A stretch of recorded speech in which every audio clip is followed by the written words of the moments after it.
Hello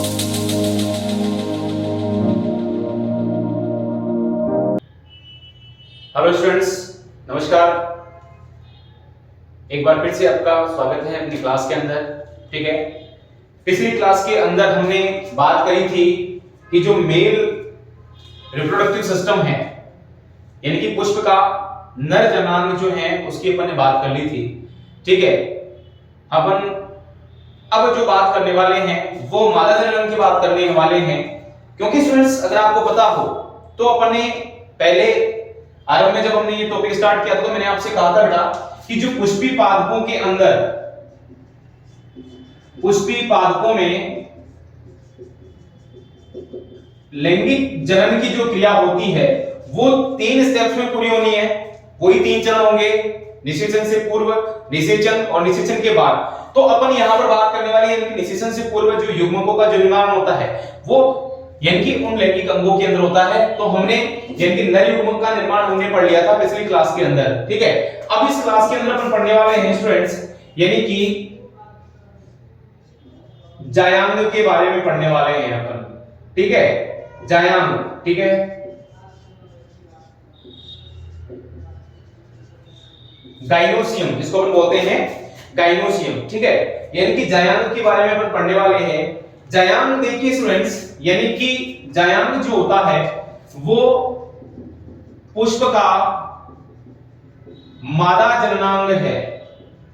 ठीक है, पुष्प का मादा जननांग है, यानी कि आवृतबीजी पादपों के अंदर अपन बात करते हैं तो उन आवृतबीजी पादपों के अंदर जो मादा जनन अंग है वो होता है जायांग होता है।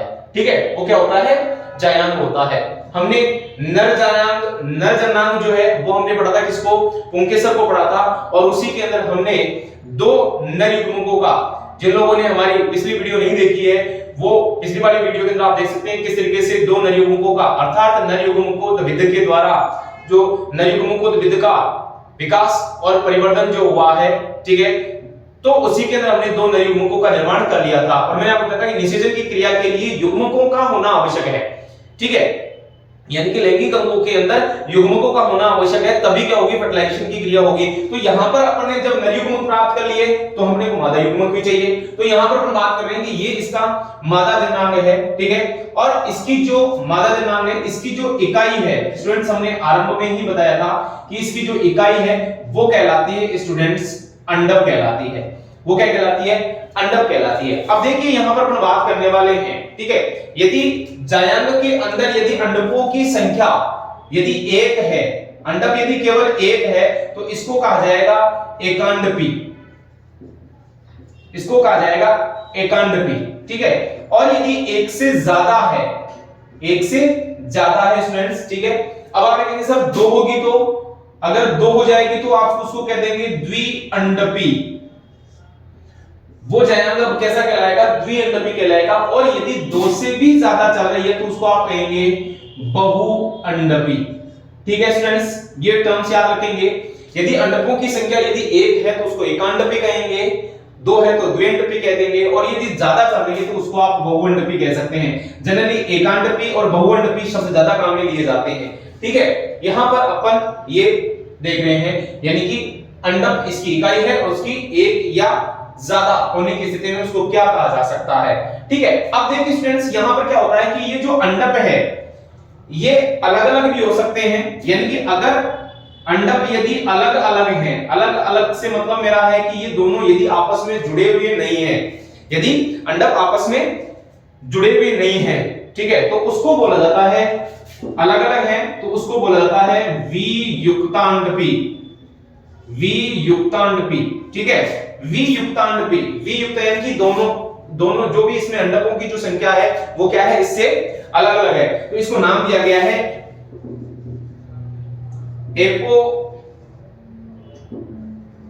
एपोकार्पस। ठीक है, इसको नाम दिया गया है एपोकार्पस। ठीक है स्टूडेंट्स, एपोकार्पस अलग अलग है। और यदि आपस में, ये मैंने क्या कहा? कंडीशन नंबर फर्स्ट, यदि अलग अलग है और यदि ये संयुक्त है, ठीक है, आपस में जुड़े हुए हैं। संयुक्त का मतलब क्या होता है? यदि ये जुड़े हैं तो इसको स्टूडेंट्स कहा जाता है युक्तांडपी।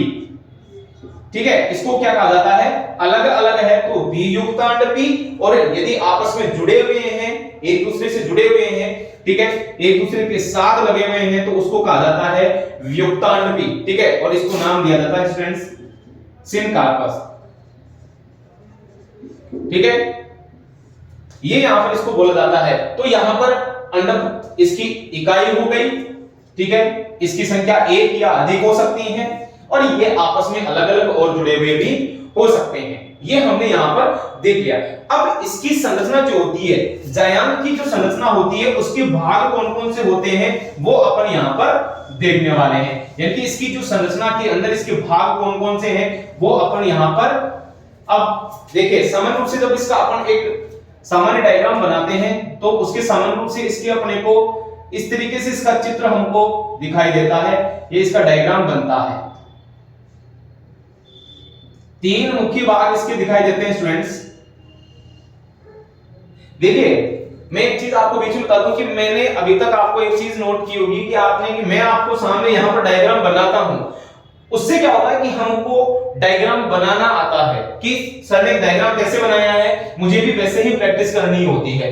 ठीक है, क्योंकि छपा छपाई डायग्राम तो आपकी बुक में भी है, ठीक है, यानी बना बनाया जो डायग्राम है वो आपकी बुक में भी है, लेकिन डायग्राम बन कैसे रहा है ये अपन यहां पर, मेरी पूरी कोशिश रहेगी कि मैं आपको यहां पर डायग्राम बनाना सिखाऊं, क्योंकि जब आप डायग्राम बनाएंगे तो आपको किसी प्रकार की प्रॉब्लम का सामना नहीं करना पड़ेगा। तो इसके तीन मुख्य भाग हैं। ठीक है, सबसे ऊपर वाला जो भाग है यानी कि जायांग के तीन मुख्य भाग होते हैं इसके। ठीक है, पहला जो होता है इसका होता है वर्तिकाग्र, दूसरा होता है स्टूडेंट्स वृत्तिका। ठीक है, वर्तिकाग्र, वृत्तिका, और तीसरा होता है अंडाशय। ठीक है, ये तीन मुख्य भाग हैं इसके। ठीक है, कौन कौन से, वर्तिकाग्र, वृत्तिका और अंडाशय। देखिए ये जो ऊपर का जो प्यालेनुमा भाग है, प्यालेनुमा जो भाग अपने को दिख रहा है ये कहलाता है वर्तिकाग्र कहलाता है। ठीक है, अब ये ऐसा क्यों है, क्या काम आता है, अपन थोड़ी देर में बात करने वाले हैं। और ये जो नलीनुमा भाग है ये वाला, ठीक है, ये कहलाता है वृत्तिका, और ये जो नीचे का जो आधारी फूला हुआ भाग है, ठीक है, ये कहलाता है अंडाशय। ठीक है, ये कहलाता है अंडाशय, यानी कि जो सबसे ऊपर वाला जो भाग है वो कहलाता है वर्तिकाग्र, जिसको कि अपन स्टिग्मा भी बोलते हैं, जो कि प्यालेनुमा है। ठीक है, प्यालेनुमा है, इसको क्या बोला जाता है बेटा, स्टिग्मा बोला जाता है, इसको स्टाइल, और इसको बोला जाता है ओवरी। ठीक है, यानी कि अंडाशय। ये प्यालेनुमा भाग जो है ऊपर का सबसे शीर्षस्थ प्यालेनुमा भाग है, शीर्षस्थ प्यालेनुमा भाग जो है वो कहलाता है वर्तिकाग्र स्टूडेंट्स। यानी कि यहां पर क्या होता है कि बहुत सारे जो परागकण आकर के यहीं गिरते हैं स्टूडेंट्स, बहुत सारे जो परागकण होते हैं वो यहीं आकर के गिरते हैं। और हमने पिछले टॉपिक के अंदर देखा था कि जो परागकण के अंदर जो जिस तरीके से पराग नलिका का निर्माण हो रहा था, पराग नलिका का निर्माण हो रहा था, उसके अंदर दो नलिकाएं आ रहे थे, वो पराग नलिका का निर्माण जो होता है वो स्टूडेंट्स यही होता है। ठीक है, वो यही होता है, यानी यहीं से एक जो परागकण जो होता है वो अंकुरित होकर के इस तरीके से यहां पर क्या होता है, पराग नलिका का निर्माण होता है। तो यह परागकणों को ग्रहण करने का काम करता है। दूसरा भाग आता है इसका, दूसरा भाग आता है वृत्तिका, जो कि नलीनुमा भाग है। यह वर्तिकाग्र और अंडाशय को कनेक्ट कर रहा है, जोड़ रहा है। यानी कि जब पराग नलिका की वृद्धि होगी और पराग नलिका जब अंडाशय की ओर गति कर रही है, यहां पर मैं केवल अंडाशय शब्द काम में ले रहा हूं क्योंकि अपन अभी थोड़ी देर बाद में बात करने वाले हैं बीजांड की। ठीक है, यदि गुरु बीजाणुधानी की पर बात करेंगे तो वहां पर मैं गुरु बीजाणुधानी या बीजांड शब्द काम में लूंगा।